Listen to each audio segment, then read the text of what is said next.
Okay, so thank you for joining the uh, newest edition of the Happy Pocket Full of Money book review. We were not yet done with the last chapter, which was uh, conditions, and so we're going to finish it up, and then we're going to jump on into the next chapter. And so, Michael, if you have read this book, or if you have, anything to add at any time, just go ahead and jump in and say your piece, okay? All right, So sounds I'm just good. going to read it out loud, and we're going to make some comments and stuff about that anytime we want to, okay? Okay. So, I am wealth. I am abundance. I am joy. Your intention works like a magnet that draws to itself all that is needed to make it manifest into the physical. This is an example of how your intention works out. You think up a new idea you have and you desire. You intend to have your desire come to life. This then starts drawing to you all the things needed for you to attain your desire. It's a magical thing. You have certain dreams, you meet certain people, you go through certain conditions, you acquire certain skills, many seemingly coincidental events. As this process goes on, parts of your desire keep manifesting into reality until the whole of it completely manifests. Trust the system. Do not fight the things that are drawn to you by your intention, but they are the perfect drawings of your own co-creation. Okay, so this is kind of a little bit contrary to what I believe. I believe that, yeah, you believe in certain things, you think certain thoughts, you make certain desires, you take certain actions, and by the will of God and His permission, those things do fall into place. And that's also where, you have prayer and that kind of thing comes into play. And sometimes these things do seem to be so coincidental when you have that initial intention and you really go for it. And it draws into what I explained before, which is having the complete reliance on God. Don't fight the system. Just do your best. Know that God's going to make the right thing happen. I am wealth. I am abundance. I am joy. See your predicaments with humor. This is the first step to getting unattached from them. I am wealth. I am abundance. I am joy. Why do people sometimes hit rock bottom? Why do people sometimes become devastated financially, emotionally, or otherwise? The answer lies in the use of suffering. We're not designed so that we can suffer. If we were to listen to our spirit a lot more, if we were to recapture that ability and be much more intuitive and listen to that intuition, our suffering would reduce dramatically. But when we refuse to listen to the higher wisdom of our soul, when we then suffer in the physical so that we can correct errors in thinking. Haven't you ever wondered why it is that many of the people who become extremely wealthy and at some point have been broke, at some time being broke? The classic rags to riches story. Remember, it is not necessary for this to happen. But when it happens and it is happening to takes responsibility and learns from it, the person becomes very wealthy. At the bottom, at rock bottom, a person is stripped of everything. The psychological false defenses that keep the person from accepting their highest truth are taken away. When the person disidentifies and disengages from these falsehoods and accepts the truth, they become wealthy. In regards to wealth, one of the truths is that we are abundant by nature. There are many truths about wealth and happiness, and many are covered in this book. It is not necessary for you to go to rock bottom and suffer so that you may identify with the truth. Suffering only comes when people refuse to listen to more subtle signals. These signals can come from within or from sources such as books, other people, TV, movies. The source communicates in infinite ways. It is we who do not pay attention and listen. It is we who choose to ignore what we feel is true. Another reason for suffering is to know what not suffering is. Another reason for suffering is to know what not suffering is and how to get to the no suffering. For example, for you to know what red is, you have to know what red is not. You do not have to know this experientially and personally, but you definitely need to know it. Imagine a robot that has never experienced a state of happiness or sadness. This robot may be very smart, very well programmed in the knowledge of happiness and sadness. The programmer may explain as much as possible what happiness is. But that robot will only ever know conceptually what happiness is. And that is not true knowing. It is emptiness. Only by experiencing happiness for yourself can you know happiness. And to do so, you need to experience, even if for a short while, the opposite of happiness, which is sadness. there are some things that you need to firsthand experience. You need to firsthand personal experience. Okay, and there are some things that you only need to know conceptually. Sometimes the things you need to know firsthand include things you may call suffering. But in essence, there are tools to enable you to enjoy their opposites, the very things that you seek. I am wealth, I am abundance, I am joy. Much of your pain is self-chosen. It is the bitter potion by which the physician within you heals your sick self. Therefore, trust the physician and drink his remedy in silence and tranquility. For his hand, though heavy and hard, is guided by the tender hand of the unseen. You know this person, Khalil Gibran? No, I was just looking at that name. Sounds familiar though, right? Yeah. I am wealth, I am abundance, I am joy. The psychological rule says that when an inner situation is not made conscious, it happens outside as fate. That is to say, when an individual remains undivided and does not become conscious of his inner contradictions, the world must perforce act out the conflict and be torn into opposite halves. Carl Jung. I am wealth, I am abundance, I am joy. All other things held constant, to the extent that an individual or society understands and uses the illusion of conditionality in the right way, so will they have wealth and happiness. It feels refreshing to know that we are not at the mercy of some random circumstances and conditions, to know that we create them, and they are beautiful gifts that come to serve our growth. It is liberating. Now, we shall look at an aspect of conditionality that has been extremely misrepresented in society. They say that you can either succeed or fail. Here is the beautiful truth and secret. You always succeed. Now, before we go into success and you can never fail, I'd like to just comment about the whole conditionality chapter and how suffering comes into play. Oftentimes, I find myself reiterating to people that you are in control of your emotions. You are in control of your reactions. You might not be in control of the things outside of you, but internally you can control how you perceive something. And so if the whole point of there is no condition for you to be happy is true. You can be happy from yourself. Happiness is found here. It's not something that you go outside to get, and you don't need to expect that your spouse is going to make you happy or that your job is going to make you happy. You can find happiness internally, and regardless of what your spouse or your boss or whoever does to you, you can still look at it from a perspective that can be a little bit detached from the world, and rather you can have there's a whole thing called transcendentalism that Henry David Thoreau wrote a big story about. And then, of course, there's transcending, reality where you just, you can ponder and think and meditate about things. But the point of the matter is that you are in control of how you feel. Nobody else can control that. So nobody else has control on your own happiness. What do you think, Michael? I think I agree with you. I think that a lot of people in negative situations, they were talking about the body's defense mechanism. And I think a lot of the times, like in my experience, one of the things that your body tries to do, like let's say you're faced with an embarrassing situation, is, the first mechanism is to try to save face, right? So the body and the mind is kind of designed in a way where it doesn't want you to accept the full truth. You just have to make yourself feel comfortable with the situation, right? And I think, it was beautiful that the way it was explained was that, you have to be able to accept it. That there was a statement about the bitter potion. Yeah. Right? Yeah. So it's a bitter potion, that to be able to accept the reality of your situation, whatever it is. Let's say you're at rags right now, to come to that mindset where you admit to yourself, you don't tell yourself that, the world has me down like this, but no, I'm keeping myself down in that position. I'm making the choices that are leading me to be held in this position. And it's now up to that individual. Does he want to break free? Does he want to change the cycle, change the bounds, what's binding him? Does he want to remain a victim? So Yeah, that's exactly. kind of taken from it. I totally agree with that.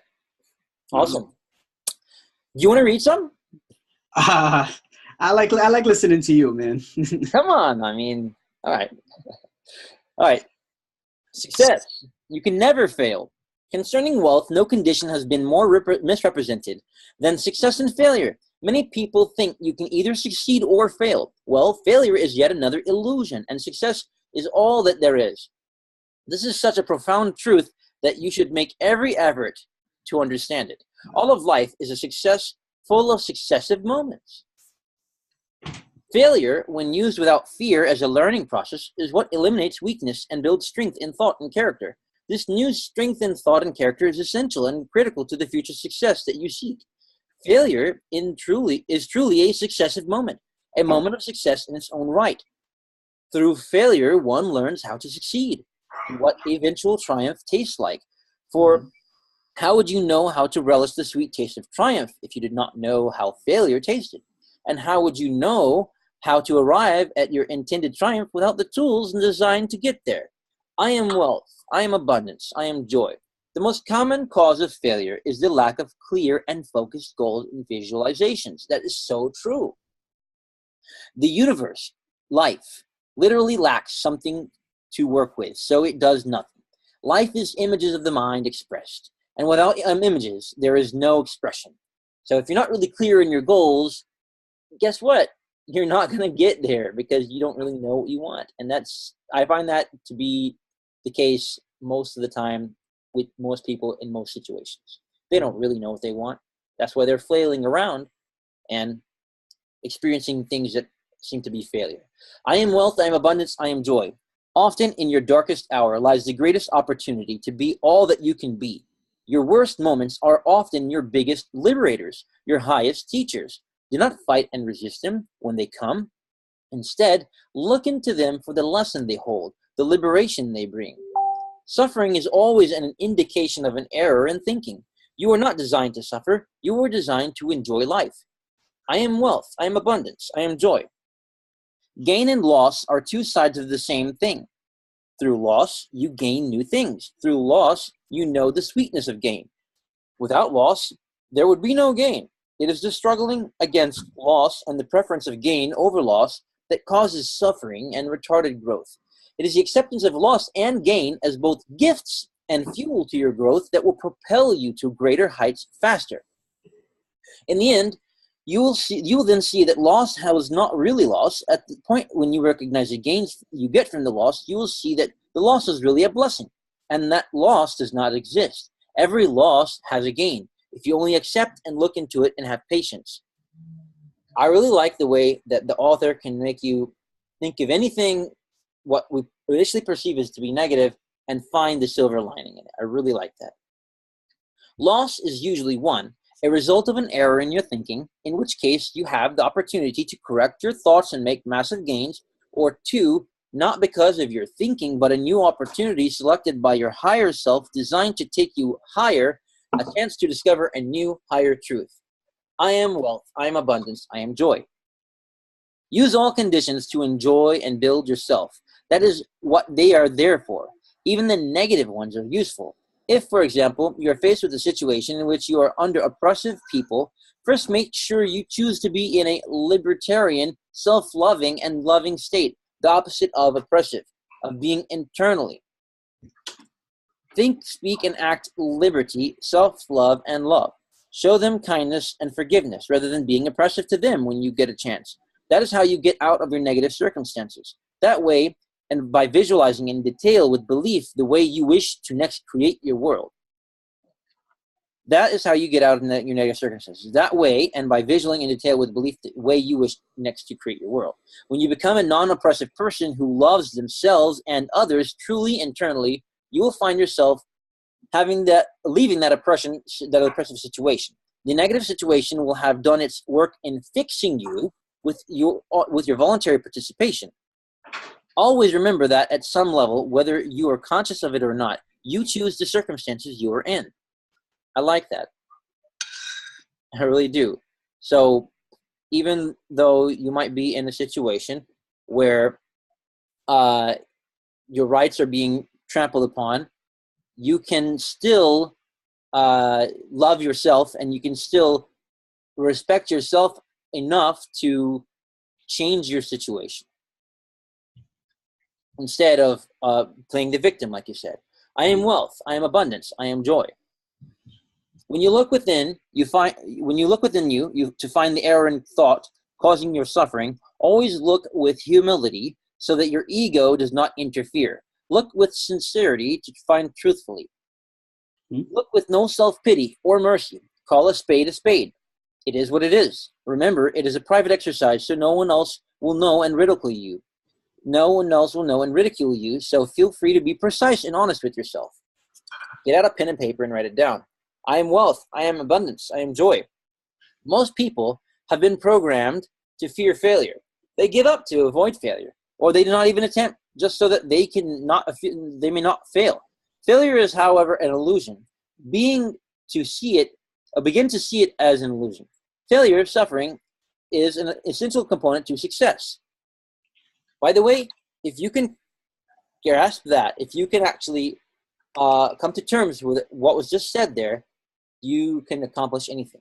Failure, suffering, is an essential component to success. It is what helps you correct wrong thought if you approach it with an attitude of learning. Through failure, you learn how to succeed. By trying and failing, you refine your thought and point it ever closer to success. But this is so only if you do not give up. Obviously, you only fail when you quit. Winners never quit, and quitters never win. Right. That's from Napoleon Hill. Through failure, you get to know success and how to get there. How else would you know what success tastes like if you did not know what it does not taste like? And how would you get there without knowing how to? Think about that. Failure is an integral part of success. Failure is actually a successive moment that leads to ultimate success.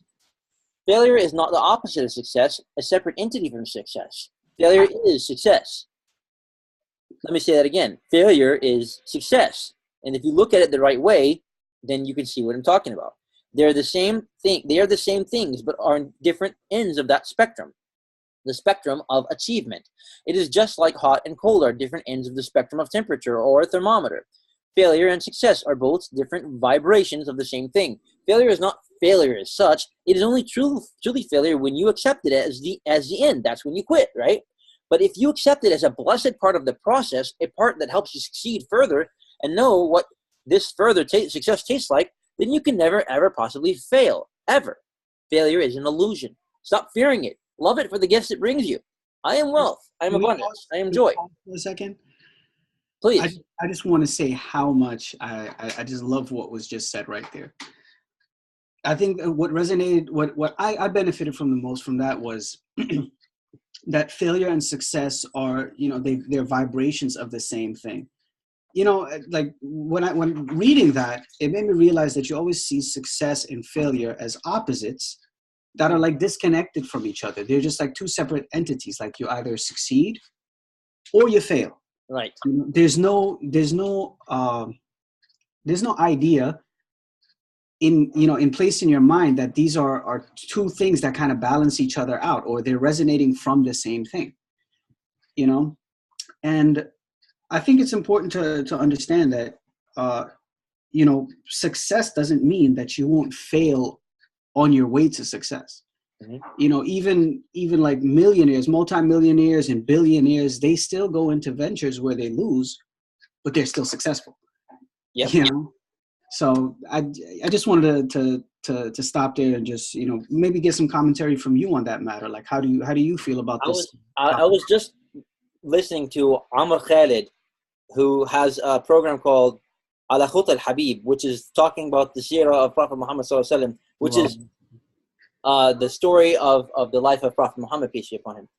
And he succeeded. He is actually considered to be the greatest man alive, or rather not alive, whoever lived, right? And that's not just by Muslims, by many non-Muslim scholars who have, out of the greatest man in history was Prophet Muhammad, peace be upon him. And so he was very successful in creating a society that is leaps and bounds from what it had started to be. Now, did he ever fail? Tons of times. Yeah, he had so many failures upon his process of success. I remember specifically in the 10th year of his prophethood, during the season of the pilgrimage, when he was actually in danger from his current tribe. They were actually wanting to kill him because, you know, his new thoughts and his new ideas that he was bringing to the table, and he was looking out for other tribes to give him protection. And he literally went, in 10 days, he went to 26 different tribes to try and find somebody, you know, who he could kind of side up with, and he could, you know, find another tribe who would allow him to preach. And so 26 different trials, all quote, quote, failures, but every single one, actually, if you listen to the Sirah, and if you understand Arabic, I would suggest you to listen to Amr Khalid's Ala Khut al-Habib. It's so beautiful. I listen to it when I go to and from Birmingham on the weekends, and it's really like, oh my God, I don't want to stop it. But like when we arrive after 2.5 hours, I tell my wife, can we just sit in the car and listen a little more? It's amazing. But I mean, even the best of humanity had many failures in his prophetic mission, but he eventually, you know, he succeeded. You know, so it goes without saying that, you know, failures are just stepping stones to success. Mm-hmm. Would you agree? So going back to what was said earlier, the failure was a moment of success that led to ultimate success. Yeah, it's a learning. It's just a learning, you know, point or whatever. Right. All right. I am wealth. I am abundance. I am joy. Life is a collection of experiences. The challenges make up part of the experiences. Use the challenges to become better and enjoy the rewards, and enjoy the rewarding and triumphant experience that follows every challenge. I am wealth. I am abundance. I am joy. Every try is a success that leads to the eventual desired outcome. The big success. View it that way. I am wealth. I am abundance. I am joy. Your survival is guaranteed. You do not have to qualify for your dignity in life. I am wealth. I am abundance. I am joy. All other things held constant, to the extent that an individual or society encourages and applauds all moments, events, and attempts, seeing them as successive moments of successes, so will they have wealth and happiness. Now that we have defined success and uncovered the illusion of failure, it is time to have a look at the object of the quest for success. In other words, what people want. Here is another secret. Desire, but never want. Want not. Desire, but never ever want. There is good reason to watch your words, thoughts, actions, and states. Every state and thought is acted upon precisely by the universe, by law.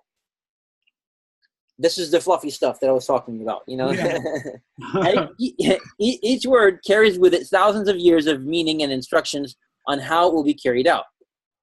For example, the word jump invokes specific images in any person's mind, along with the appropriate instructions to execute it. And the universe, which has to assist in that jump, acts accordingly. Laws of physics, spirit, mind, body coordination, etc. Even as you read this book, the words invoke in you certain things, some of which you can feel right now.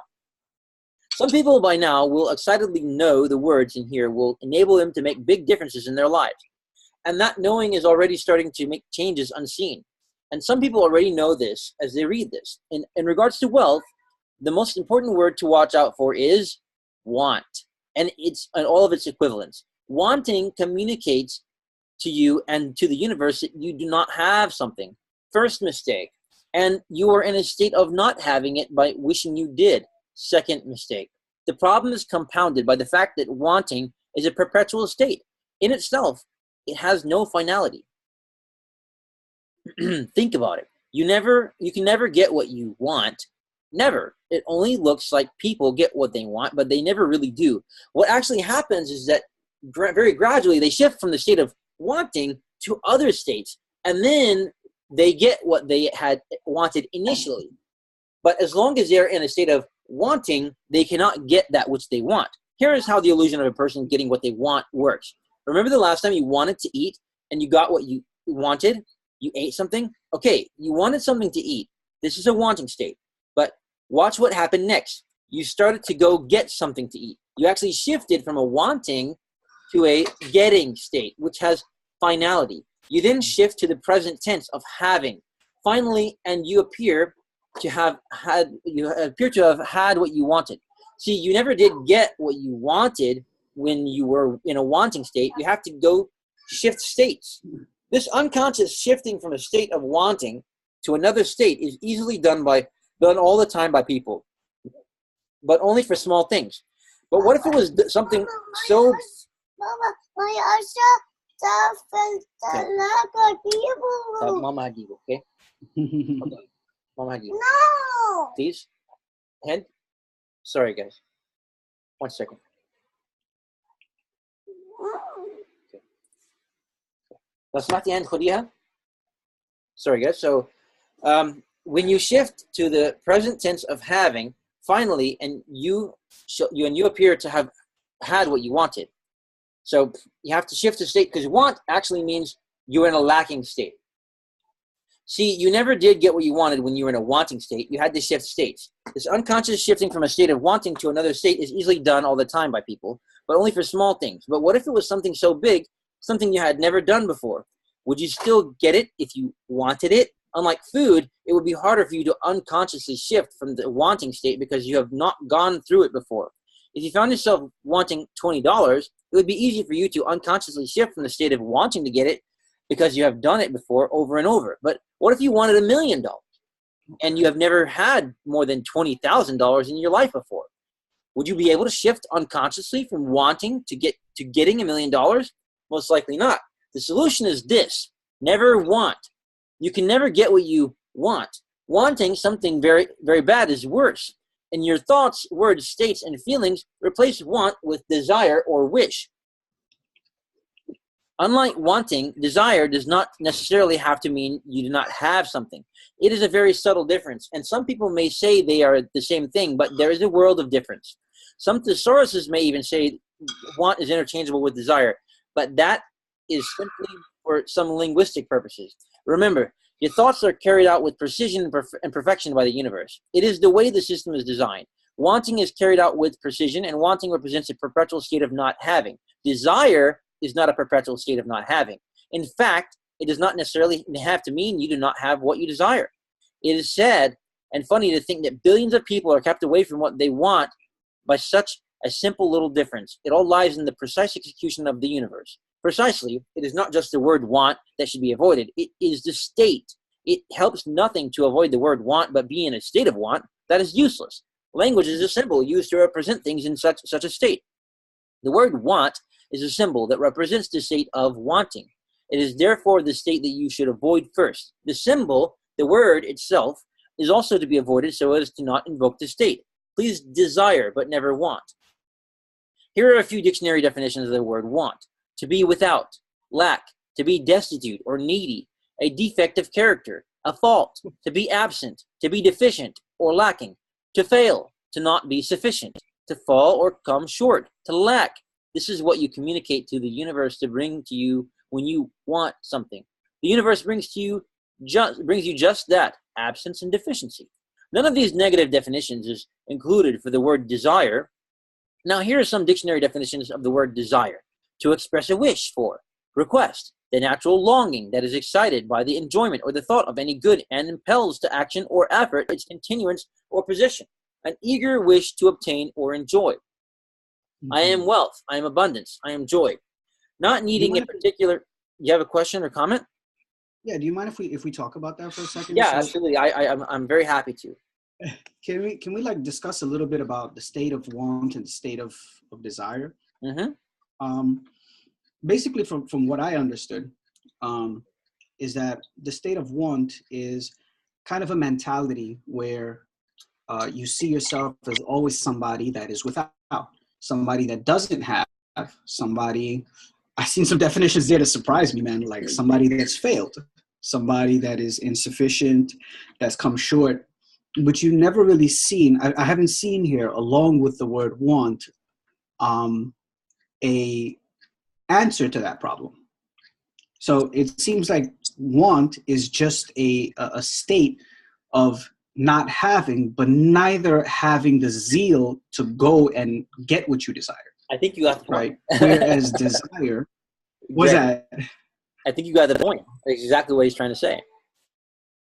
Okay. So Yeah, desire desire. would be the opposite. Yeah. Desire is Go strong. ahead. Yeah. Desire is like, well, so here's the thing that I don't know if you had read part of the book, but earlier he talked about the same concept. He said, desire is knowing that you already have everything. God has already presented you everything. So like he says, sakharna,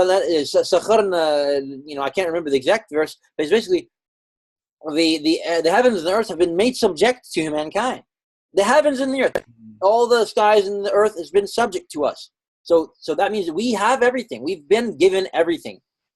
Ask and you shall receive.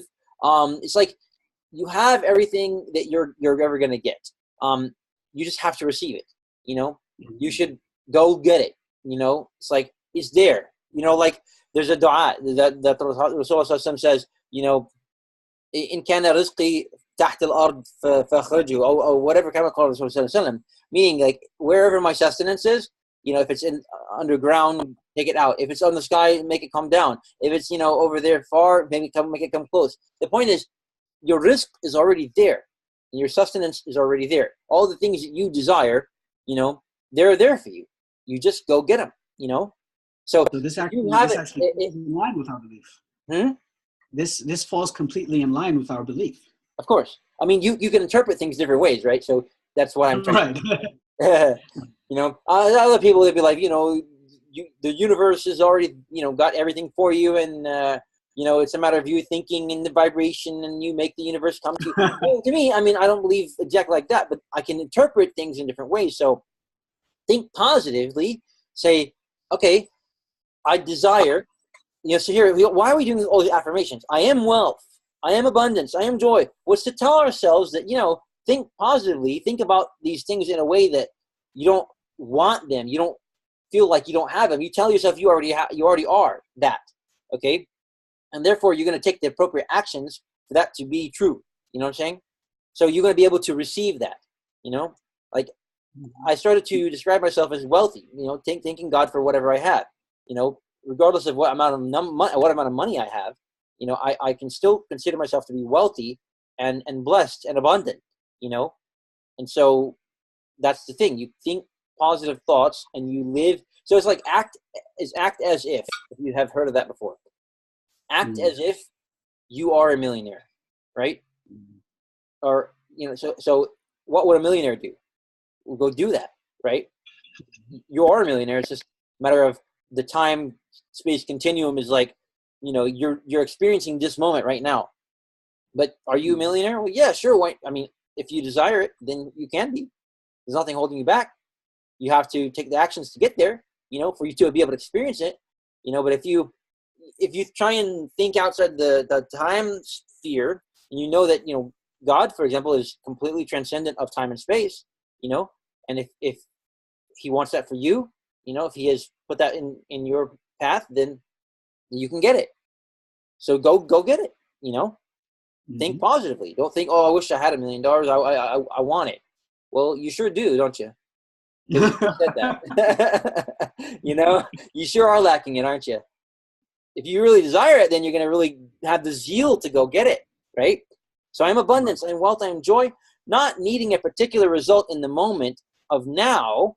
Again, what I just said, freeze the subconscious mind from all thoughts about why you cannot have a particular result. This in turn opens the path to the particular result that was consciously intended. This is one of the benefits of intending with detachment. Don't worry about where you are now. Know that you can get there. It's just a matter of receiving it, but taking the appropriate actions. You intend a future outcome. You are certain of it, but you are detached as to what is happening in the present moment. See, I didn't read that, but I read like all the rest of the book, and he's just like regurgitating himself, right? For example, assume that you intend to be a millionaire. Look at that. But in the present moment, events are moving in a way that suggests you are not going toward your goal. You will make the best progress if you are detached about the present moment, meaning you accept it as it is, instead of fighting it and getting frustrated by it and losing hope. But regardless of your detachment, keep your certainty about your outcome in the future, about becoming a millionaire. Learn to enable the coexistence of intention certainty, and detachment in your life. Learn to enable the coexistence of intention, certainty, and detachment in your life, and life will quickly become happy and wealthy for you. Resistance and frustration will slowly fall out, and certainty and confidence will grow. You see, you cannot fail to get wealthy if your goals are clear and focused, and you are certain, faithful, you believe. It is impossible to fail. Failure would mean breaking the unbreakable laws of the universe. So certainty enables you to relax, knowing wealth is on the way, regardless of whatever the present moment may look like. Lack of detachment equates to resistance, and what you resist persists. I am wealth. I am abundance. I am joy. You liking this so far? Yeah. Does it at least expand your mind and make you think in a different way? Yeah, it does. I mean, I'm very selective of what I'm taking in, obviously. Of course. Yeah, But I mean, the whole thing about being a that I am co-creator with taking, God and all that. Yeah, you the have to stuff that think about I'm taking is stuff that I see is beneficial to the millionaire mindset and exactly. towards work ethic, Exactly. And I that's do the important. same thing. It's Although I'm important. reading it, I'm just reading it. I'm not reading it and then and then Taking it blessing as it gospel. with my approval. I'm just saying I'm reading the book and we're talking about it, right? Right. So eliminate all forms of wanting. These include regrets about the past, wishing things are or were different. I totally believe in that, right? Looking forward to, wishing, wanting, worrying, and throwing your awareness and consciousness out into the future or past. Eliminate all that. In other words, do not hold on to the past moment. Do not wish you were in the next moment to come, but instead take in the moment of now, in its fullness, for all the gifts it brings to you. The faster way to create a great future is to simply intend, release, and get back to enjoying here, now. Wanting tells the universe to create conditions that keep you in wanting, making it impossible to have what you want unless you get out of the state of wanting into another state. It is a very subtle but important way of seeing life. Now, so a lot of the teachings in here are talking about how you control your own destiny and you control your own universe and your own reality. But there's another way of thinking about that. You control how you perceive your own reality. Okay? And if you tell yourself that you're in a wanting state, then you're going to perceive yourself in a state of perpetual lack, of perpetual not having. So you have a mindset. It's a mindset shift. If you tell yourself, well, I have everything I need, I just have to go out in there and reach and get it. It's already there for me. God's already blessed me with everything. So I have no need, I have no reason to feel in a state of lack. I'm not in a state of want. I desire the thing that I'm going to go toward, and I'm going to take all the actions to get there. And whatever happens, I'm going to accept it. It's completely tawakkul. It's completely tawakkul. الاتخاذ بالأسباب, doing those actions that are going to get you what you want, having the complete yaqeen that whatever Allah subhanahu wa ta'ala tells you is whatever He's going to make happen is going to be the right thing, and being completely satisfied with whatever the results are. But you just take the actions. Obviously, it's not like, oh, I'm going to just pray that I'm going to get healed. You go to the doctor. Try and get the medicine. Right. Does the doctor heal you? No, God does. But at the same time, you got to go walk out the house and go to the doctor, right? Absolutely. So to me, I kind of interpret this thing from a mental perspective, not necessarily like the universe is going to put things in your path, but you yourself are going to enable yourself to be in the mindset to take the right actions toward the thing that you want or that you desire. My bad, right? And then if you do that, and you make the right dua, you make the right supplication to God, then He'll put the things in place for you. So, if you don't desire something strong enough to at least pray about it, then what do you expect? You're not, you can't even see. The whole visualization thing is really important. It reminds me of when I desired to go to Hajj. I really desired it. I had no idea how I was going to go, but somebody told me just go. They said just make the niyyah, like go make the intention. I'm like, okay, I made it. I'm going to Hajj, and inshallah I'm going to go. I don't know how, but I'm going to go. And then something happened amazing. It completely was out of my expectation. I was actually gifted a Hajj. You know, the Well, person who gifted it to me get the reward, but so did I. And so it was actually amazing. I didn't expect that, you know, anywhere. but the right. fact is that you can make your intention and you can start, you know, acting as if it's going to happen with certainty. And then suddenly God put something in your path that you would never have expected. You know, it's amazing how that can work. So this is kind of like talking about that, you know, eliminate the forms of wanting. So, you know, I desire and I'm sure I'm going to get it. How? That's up to God, you know. I'm going to try, I'm going to do things, I'm going to learn and figure it out. But whether I'm going to be successful, you know, that's up to God, right? So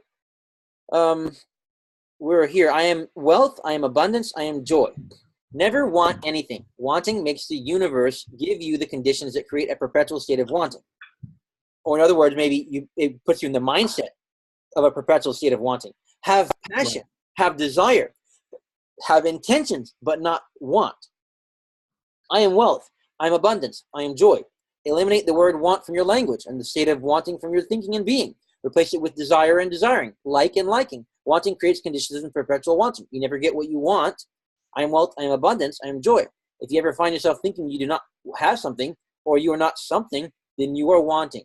Wanting is a state of being that professes not having, lacking. It is just a word. It is not just a word in the spoken language. I am wealth, I am abundance, I am joy. All other things held constant. To the extent that an individual or society eliminates wanting in their language and their state of being, they will have wealth and happiness. If you find yourself, oh, hey, how you doing? Can you introduce yourself? I don't believe I met you before. Is this Tasha? If I you don't think she can unmute yourself, let me see if I can. Okay, you seem to be unmuted already. We're going over Happy Pocket Full of Money. Okay.